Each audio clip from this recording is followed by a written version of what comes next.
Hello, good evening friends. তোমরা জানোই আমি গুয়াহাটি বেড়াতে এসেছি।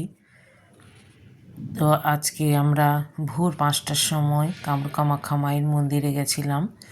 কামরূপ মায়ের মন্দিরে ফটো ভিডিও করা নিষেধ। তুমি বাইরের থেকে ফটো তুলতে পারবে, কিন্তু ভেতরে কোথাও তোমাকে ভিডিও বা ফটো করতে দেবে না। তাই করিনি। কয়েকটা ফটো তুলেছি, সেটা শেয়ার করব তোমাদের কাছে। তো আমরা ভোর 5টার সময় বেরিয়ে কামরূপ মায়ের মেইন যেটা গর্ভগৃহে, সেখানে আমরা দর্শন করতে পাইনি, কারণ সেটা দেখার জন্য ভোর 2টোর সময় বেরিয়ে তোমাকে লাইন দিতে হবে। তাও কি আবার সেটা 12-13 ঘন্টা লাইনে দাঁড়াতে হবে, তারপরে তুমি গর্ভগৃহের মায়ের দর্শন করতে পারবে। তো আমরা যেহেতু গ্রুপে গেছি, অনেকে পুজো দেয়নি, তারা বাইরে ছিল। আমরা কয়েকজন গেছিলাম। তো আমরা একটা পুরোহিত ধরে গর্ভগৃহের ওপরে মায়ের মন্দির আছে, সেখানেই আমরা পুজো দিলাম।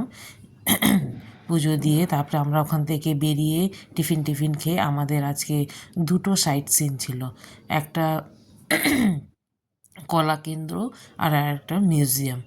তো মিউজিয়ামে ফটো ভিডিও করা নিষেধ ছিল, সেজন্য ওখানে ফটো ভিডিও করিনি।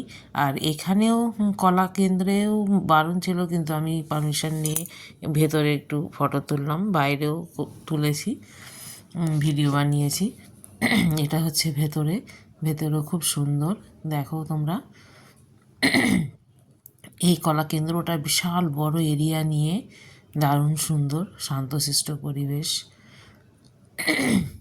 কালকে আমরা শিলং বেরিয়ে যাব, শিলংয়ে 2 দিন থাকব।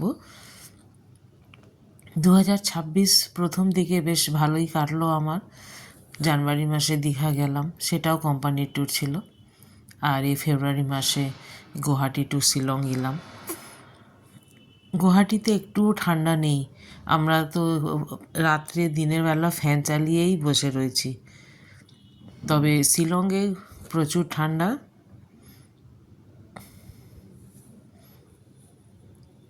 যাক, 2026 প্রথম দিকে বেশ ভালোই ঘুরলাম।